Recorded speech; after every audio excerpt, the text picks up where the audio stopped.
Hey everyone, and welcome back for another deep dive. Today, we're going to be... Right. You know that legendary lost city Yeah. that's just captivated people for centuries? Mm. And we're going to go beyond just the myth Okay. and explore the work of a guy who tried to prove Atlantis was a real place. Interesting. Ignatius Donnelly and his book, Atlantis, the Antediluvian World. Okay. So we've got some excerpts from his book ready to go. Right. And we're going to unpack his arguments and see if he makes a convincing case. Sounds good. We just jump right in. Let's do it. First off, Yeah. how does Donnelly even begin to tackle something like Atlantis? I mean, it's so mysterious, right? Well, he starts with the most famous source we have, Plato, Okay. the Greek philosopher, Mm-hmm. wrote about Atlantis around 360 BC. Okay. And he didn't write about it as a fable. He presented it as historical fact. Wait, so Plato actually thought this was a real place? That's what Donnelly argues, yeah. Uh, Plato described it as this massive island, even bigger than Asia Minor and Libya combined, Wow. Okay. and it was located beyond the Pillars of Hercules. The Pillars of Hercules. I'm not familiar with that. Which, if you need like a little geography refresher, Yeah. is the Strait of Gibraltar. So we're talking about a place smack dab in the middle of the Atlantic. Okay, so that's a pretty bold claim already. Yeah. But even if Plato believed it, Mm-hmm. how does Donnelly back it up? You know? Yeah. Like real world evidence? Well, that's where it gets really interesting. Okay. He doesn't just take Plato at his word. Okay. He dives deep into fields like geology, Wow. looking for physical clues Yeah. that a massive island like this could have existed Okay. and then vanished. So he's looking for like real evidence Hmm. to support this ancient story. Right. That's wild. What kind of geological evidence is he talking Hey, about? what kind of geological evidence? Well, take the Mid-Atlantic Ridge, for example. This is a massive mountain range underwater Mm-hmm. that runs right down the middle of the Atlantic. Right down the middle. Okay. And Donnelly says this could be the remains of that sunken continent, like the skeleton of Atlantis still there, Well, that's pretty cool. just under the waves. I like that. That's a good visual. He also points to volcanic activity in places like the Azores. Okay. You know those islands in the Mid-Atlantic? Yeah. As evidence of some major, like, upheavals that happened in the past. Okay.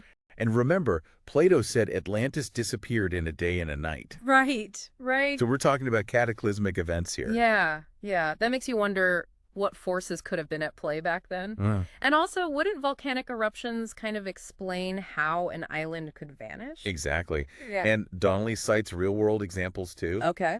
like Graham's Island. Graham's Island. It popped up out of the sea near Sicily in the 1800s. What? Yeah. Okay. And then disappeared again. So these things show that the Earth's surface is much more dynamic Okay. than we usually think. Right. So he's making a case that this dramatic thinking Mm-hmm. that Plato described is actually possible, Right. like from a geological perspective. Geologically speaking, yeah. But how does he connect that specifically to Atlantis? Well, this is where Donnelly gets even more creative. Yeah. He doesn't just stop at geology. Okay. He also looks at the distribution of plants and animals, Really? you know, flora and fauna Huh. on both sides of the Atlantic. What could plants and animals possibly tell us? Well, he noticed similarities between species Okay. in the Old World and the New World, Okay. like the cotton plant. Okay. It thrives in the Americas, Right. but it isn't native to Europe or Africa. Okay. So this suggests to Donnelly that it originated in the Americas Okay. and maybe spread eastward Interesting. via land bridge or, you guessed it, Atlantis. Okay. Yeah. Exactly. So he's thinking of Atlantis as like this botanical highway Jesus. spreading plants across the ocean. And he makes even bolder connections, too. Okay. He suggests that some of our most important domesticated plants, Yeah. like maize or corn, Okay. could have originated in Atlantis. What? Yeah, and spread from there. Wow.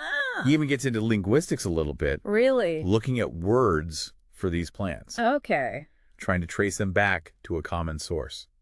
Wow. So he's connecting geology, botany, even language Yeah. to build his case. Trying to build his case. That's pretty awesome. It's certainly enough to get people thinking. Yeah. But Donnelly doesn't stop there. Okay. He digs into archaeology next, Really? looking at cultural similarities Oh, like- between ancient civilizations Mm-hmm. on opposite sides of the Atlantic. Wow. Okay.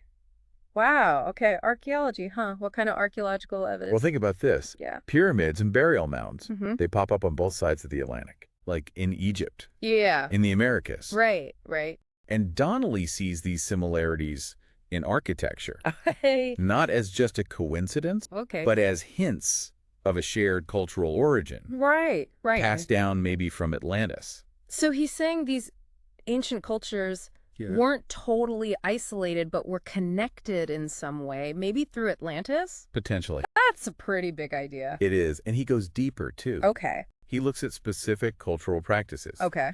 like the Mandan tribe The Mandan tribe. in North America. Okay, They have this big canoe tradition, okay. which sounds a lot like a flood myth. Yeah. Does that remind you of anything? Yeah, like Noah's Ark, right? Exactly. Could these flood myths from all these different cultures Mm-hmm. actually be pointing to a real event? It's possible. Maybe even the sinking of Atlantis. It's a thought-provoking idea. Yeah. And there's these ancient pipes Okay. found in Ireland Yeah. and New Jersey. They're strikingly similar. Okay. So how did these seemingly isolated cultures Yeah. develop such comparable artifacts? Right. Could there have been some kind of contact or exchange across the ocean? Wow. Yeah, these connections are getting pretty interesting. He keeps going, too. Okay. He points to similarities in religious practices, Okay. like sun worship, Yeah. mummification, Wow. even marriage customs. It's like he's making these connections Yeah. between all these cultures and pointing back to Atlantis Right. as the source. Yeah. It's a pretty compelling picture he's painting. Mm-hmm. But is this all just speculation? Well, that's the heart of the debate, right? Yeah. Yeah. Some people might dismiss Donnelly's ideas Okay. as just conjecture, Yeah. while others find them really suggestive. Mm-hmm. He's piecing together this puzzle Right. with missing pieces, Yeah. relying on patterns and similarities to fill in those gaps. Right. It's like being a juror in a historical mystery trial. Exactly. You got to weigh the evidence. And Donnelly doesn't just present the evidence. Okay. He tries to address counterarguments, too. Okay, like what? Well, like skeptics might say that Yeah. these cultural similarities could have developed independently. That makes sense. Right. No contact between civilizations, Yeah, that's a valid point. because humans tend to come up with Yeah. similar solutions to common problems. Exactly. But Donnelly says Yeah. that the sheer number Hmm. and specificity Okay. of these similarities Right. makes it unlikely they all arose purely by chance. Okay. He suggests it's more plausible to see them as evidence Okay. of a common source, Okay. a civilization that spread its influence across the world. So he's basically saying there's just too many coincidences to ignore. Right. And of course, that civilization would be Atlantis. That's his argument. But even if we accept that, Right. how would something so big just disappear? Right. Wouldn't we have found something more by now? That's the question that has baffled researchers for centuries. Yeah. Donnelly speculates that Atlantis might have sunk Okay. so catastrophically Yeah. that most of its structures and artifacts Right. were destroyed or buried. Like a landslide or something. Yeah, like under tons of rock and mud. Wow. That would make finding hard evidence pretty challenging. Yeah, it would. And that's why Donnelly relies Hard. so heavily on these clues, these Yeah. echoes, Yeah. and patterns of similarity. Yeah. Right. He's almost like an archaeologist of ideas, That's a good way to put it. digging through these layers of myth and legend, Yeah. trying to uncover this lost history. It's a really fascinating approach, but I'm wondering Yeah. if Atlantis was this advanced civilization, Mm-hmm. why haven't we found any written records? That's another great question. Yeah. Donnelly speculates that Atlantean writing Okay. might have been on perishable materials, Right. like papyrus or wood, Right. which would have decayed over time. Yeah, that makes sense. Or their writing system might have been so different from ours that we haven't been able to decipher it. So it's possible the evidence is out there. Mm-hmm. They just haven't recognized it yet. Exactly. Think about the Rosetta Stone. Yeah. It took years to crack the code of Egyptian hieroglyphs. Right. Who knows what secrets are hidden Yeah. in ancient artifacts, Right. waiting for the right key. It's like a big treasure hunt. Right. Yeah. Just waiting for someone to find the map. But Donnelly doesn't limit himself to just material evidence. Okay. He also looks at mythology. Really? He suggests that many ancient myths from all over the world Yeah. might contain echoes of Atlantis. That's fascinating. Which myths is he talking about? Yeah, like what specifically? Well, he starts with the Arabian myth of the Adites, Sea Adites. these ancient people. known for their advanced civilization. Okay. And he hints at a connection to Atlantis, suggesting that the name itself Okay. might have survived. So just a name similarity? Is Not that even- enough? A single similarity might be coincidental. Okay. But when you start seeing multiple connections, Yeah. it gets more intriguing. Okay. Donnelly also points to Greek myths, Okay. particularly the story of the Titans, Oh, yeah, the Titan. those powerful beings who were overthrown by the Olympian gods. Yeah, yeah. And Donnelly suggests that the Titans Uh-huh. could actually represent the Atlanteans, Okay. this powerful civilization that met a similar fate. Oh, okay. He also points to Oceanus, Oceanus. the Titan god of the ocean, Right. as representing this idea of an oceanic origin for the gods, Okay. which aligns with Atlantis, right? Right. This island empire. So he's seeing these old stories as like allegories or real events. He also draws parallels with recurring themes in Greek mythology. Okay, like what? This golden age, followed by decline Okay. and a great flood. Right. Could these be symbolic representations of Atlantis? Wow. Its rise and fall. It's like these myths aren't just stories, but like memories of the past. And Donnelly even connects Celtic and Irish myths to Atlantis, Really? suggesting these early settlements from Atlantis in those regions. He's making all these connections. Yeah, it's this big web Yeah. linking these ancient stories from around the world Yeah. to this one lost civilization. Okay, I'm starting to see how his mind works. Yeah. It's like he's taking these completely different things and putting them together. Yeah. But how does Egypt fit into all this? Ah, that's where we get to Yeah. one of Donnelly's most controversial claims. Okay. Remember, Plato said Atlantis had contact with Egypt. Right. Donnelly takes that a step further. Okay. He proposes that Egypt Yeah. was actually a colony of Atlantis. What is there any evidence to support that? Well, he points to similarities Okay. between Egyptian and Atlantean culture, Okay. as Plato described them, Mm-hmm. particularly the use of gold and silver Okay. as sacred metals reserved for the gods. So he's saying the Egyptians got their religious practices from the Atlanteans. That's his idea. Wow. He also points out that Egyptian civilization Mm-hmm. seems so advanced Yeah. from its very beginning. Right. It's almost like it sprung up fully formed, Yeah. which Donnelly attributes to the influence Okay. of an older, more sophisticated culture. Okay, so it's like he's saying the Egyptians were students of the Atlanteans. In a way. But if Atlantis was this diverse, multicultural place, like he suggests, Yeah. how does he explain all the different races we have today? Now we're getting into some interesting territory. Okay. See, Donnelly was writing back in the 19th century Okay. when ideas about race and human origins Yeah. were very different from how we see things now. Right. He used the ancient Egyptian belief Okay. of 4 races: Okay. white, red, yellow, and black, and basically said these 4 races Okay.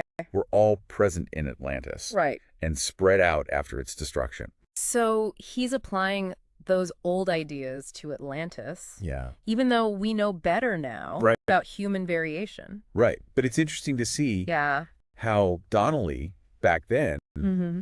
tried to incorporate those ideas Right. into his big story of Atlantis. Yeah, it makes you think about how our understanding of the past is always changing. Like, as right. we get new information and new perspectives. Exactly. That's what makes exploring history so fascinating. Yeah, we're always learning and reevaluating. Always. So we've got geology, botany, archaeology, even those old ideas about race connected to Atlantis. It's a lot to take in. Yeah, but there's one more piece to look at, the Bronze Age. Yes. This is where Donnelly really gets things going. How so? He challenges how we usually think about history. Okay. See, we usually give credit to civilizations like the Phoenicians Right. for Yeah. starting the Bronze Age. For ushering it in? Yeah, but Donnelly argues that bronze was being used in Europe Okay. way before those cultures. Interesting. He points to all those bronze artifacts in Scandinavia and says that the knowledge of bronze came from somewhere further north, Which would line up with... Atlantis. Right. He's suggesting Atlantis was the source of bronze making, supplying Europe with this new technology. It makes you think about all the connections Right. that might have existed back then. It really does. And he goes on to say that Yeah. the bronze artifacts in the north Okay. were different. Different how? They don't have lead or silver. which were commonly added to bronze in other places. So different ingredients, different techniques, Exactly. maybe coming from Atlantis. It's possible. So picture this, Atlantean ships, full of bronze tools, Okay. weapons, ornaments, sailing across the Atlantic, Right. trading with the people of Europe. Like a prehistoric version of globalization. Yeah. It's a great way to put it. Donnelly's vision of Atlantis is one of the super advanced and connected civilization. Which leads to another point he makes. Okay. He says that lots of the basics of civilization, agriculture, metalworking, writing, even marriage, Wow. all came from Atlantis. So Atlantis was like this wellspring of knowledge. That's what he's saying. The blueprint for all the civilizations that came after. It's a big claim.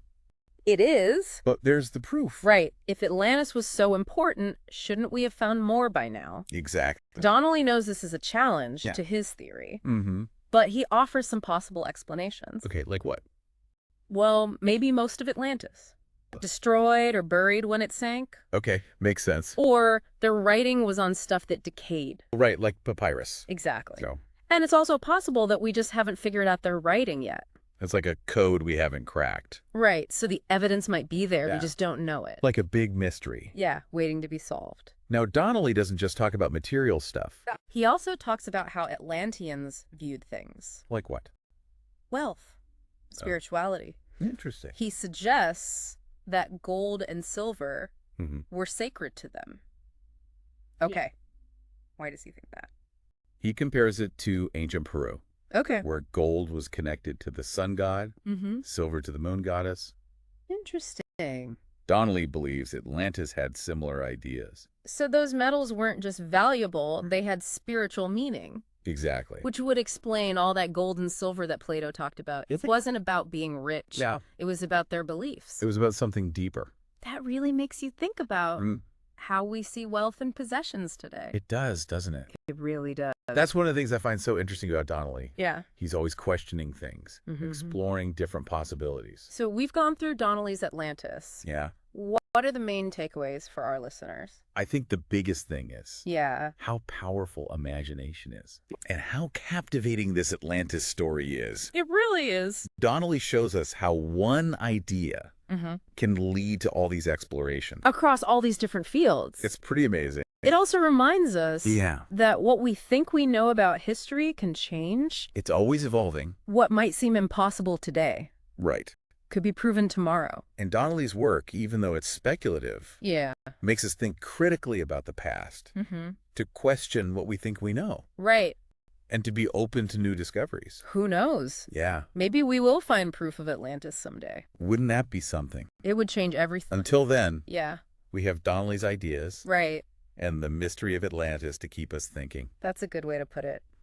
Well, that wraps up our deep dive into Ignatius Donnelly's Atlantis, the Antediluvian world. Great discussion. We hope you enjoyed it. Yeah, me too. Keep exploring, keep asking questions, and maybe, just maybe, you'll be the one to solve this mystery. It's out there somewhere. Thanks for listening, everyone.